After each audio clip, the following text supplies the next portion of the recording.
عبداللہ بن شداد کہتے ہیں کہ حضور سجدے میں ہیں تو سجدے کو طول ہو گیا، اور ہمارا خیال ہوا یا تو پھر نزول وحی ہو رہا ہے یا پھر اللہ کا حکم آ گیا۔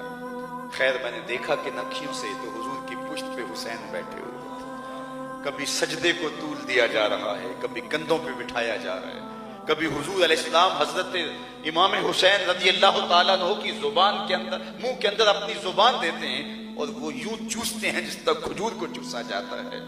محبتوں کے کیسے رنگ ہیں اور پیار کی کیسی کائنات آباد ہوتی ہے۔ کبھی ان کو فرمایا کہ یہ میرے شہزادے میرے بیٹے ہیں، کبھی ان کے لیے کیسی محبتیں پیش کی، امت کو تاکید کی کہ ان کے ساتھ محبت کرنی ہے، ان کے ساتھ بہر صورت پیار کرنا ہے، اور ان کے ساتھ الفت کا ربط و رشتہ کبھی ٹوٹنے نہیں دینا۔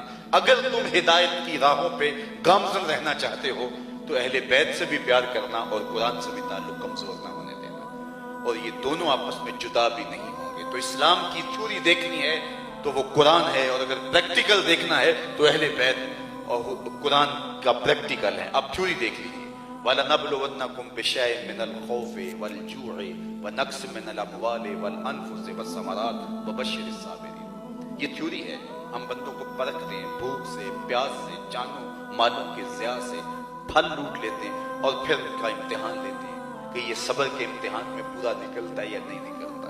امتحان لیے گئے، کسی سے اولاد کا امتحان لیا گیا، کسی سے بھوک سے امتحان لیا گیا، کسی کا پیاس سے امتحان لیا گیا، لیکن کربلا کا امتحان انوکھا تھا۔ یہ سارے امتحان ایک ہی کمرہ امتحان میں تھے۔ ڈیٹ شیٹ بنتی ہے تو جو مشکل پیپر ہوتا ہے اس سے قبل ایک چھٹی بھی دی جاتی ہے، اور اگر چھٹی نہ دی جائے تو لوگ کہتے ہیں یہ ظالمانہ ڈیٹ شیٹ ہے۔ اتنی مشکل پیپر سے قبل چھٹی، اور اگر ایک دن میں 2 پیپر رکھ دیے جائیں تو طلباء تو کہتے ہیں ہم احتجاج کریں گے، ہو ہی نہیں سکتا یار، پیپر ہر روز ایک دیا جاتا ہے۔ ماضی میں بھی ایسا ہوا، کبھی بھوک کا امتحان لیا گیا، کبھی کسی سے اولاد کا امتحان لیا گیا، لیکن یہ سارے امتحان ایک ہی کمرہ امتحان میں اور سارے ایک ہی وقت میں اور اکٹھے امتحان لیے، اور کہا پاس مارک 33% نہیں ہوں گے، نمبر بھی 100 لینے پڑیں گے۔ پھر حسین ابن علی نے کہا مالک تو امتحان لے، دیکھ تیرا بندہ امتحان میں سرخرو ہوتا ہے کہ نہیں ہوتا۔ اور پھر کائنات نے وہ منظر بھی دیکھا۔ یار جتنے دکھ امام حسین رضی اللہ تعالی عنہ پہ آئے، اتنے دکھ تو کو ہمالیہ پہ پڑے تو اس کا پتا بھی پانی ہو جائے۔ ہمارے گھروں میں کوئی تبھی موت سے بیٹا مر جائے، سارا محلہ بستی رشتہ دار ڈھارس بندھانے والے ہوتے ہیں، پھر بھی جنازہ اٹھتا ہے تو ایک شخص کو 10 آدمی سہارا لے کے دے کے لے جا رہے ہوتے ہیں، میاں یہ کون ہے؟ کہا اسی کے نور نظر کا جنازہ جا رہا ہے۔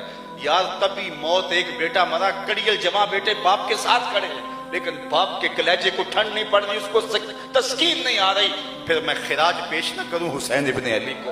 18 سال کا بیٹا کندھوں پہ اٹھا کے خیموں تک لا کے پھر بھی ہاتھ پھیلا کے کہتے ہیں مالک حسین کی یہ قربانی بھی قبول فرما لے۔ یہ کوئی تماشائے لبے بام نہیں ہے، یہ حسین ابن علی ہیں۔ صبر کا امتحان دیا، مشکل ہائے تکنیکی زبان سے اللہ اکبر، اللہ کی رضا پہ راضی ہو گئے۔ میں نے صبر کی ایک تعریف یہ بھی پڑھی ہے کہ صبر یہ ہے کہ انسان کے معمولات عبادت کا نہ ہو۔ ایک آدمی تہجد پڑھنے کا عادی ہے، جوان بیٹا فوت ہو گیا، تہجد میں مسجد میں پایا گیا، تکبیر اولیٰ کے ساتھ نماز پڑھنے کا عادی ہے، گھر میں میت پڑی ہے، اذان پکاری گئی، تکبیر اولیٰ کے ساتھ مسجد میں کھڑا پایا گیا۔ صبر کا ایک مفہوم یہ ہے معمولات عبادت قضا نہ ہونے پائیں۔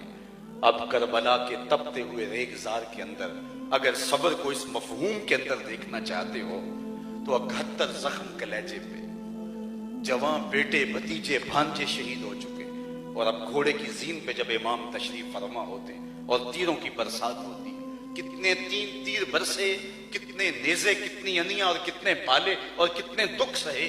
اللہ اکبر۔ محتاط روایات یہ ہیں کہ جب آپ کا پیراہن اتارا گیا تو 122 سوراخ تیروں کے تھے، 33 زخم تلواروں کے اور 34 گھاؤ نیزوں کے، اور گھوڑے کی زین سے جب فرش زمین پر حضرت امام حسین آئے، صابر ایسا کہ وقت نماز آیا تو معمول عبادت قضا نہیں ہونے دیا، پیشانی سجدے میں رکھ دی اور اللہ کے حضور کا اللہم رضت بقضائک و صبرا علی بلائک تسلیما لامرک سبحان ربی الاعلی۔ مالک اتنے دکھ سہ کے تیری تقدیر پہ حسین راضی ہے، تو بھی بتا تو بھی حسین پہ راضی ہوا ہے کہ نہیں ہوا؟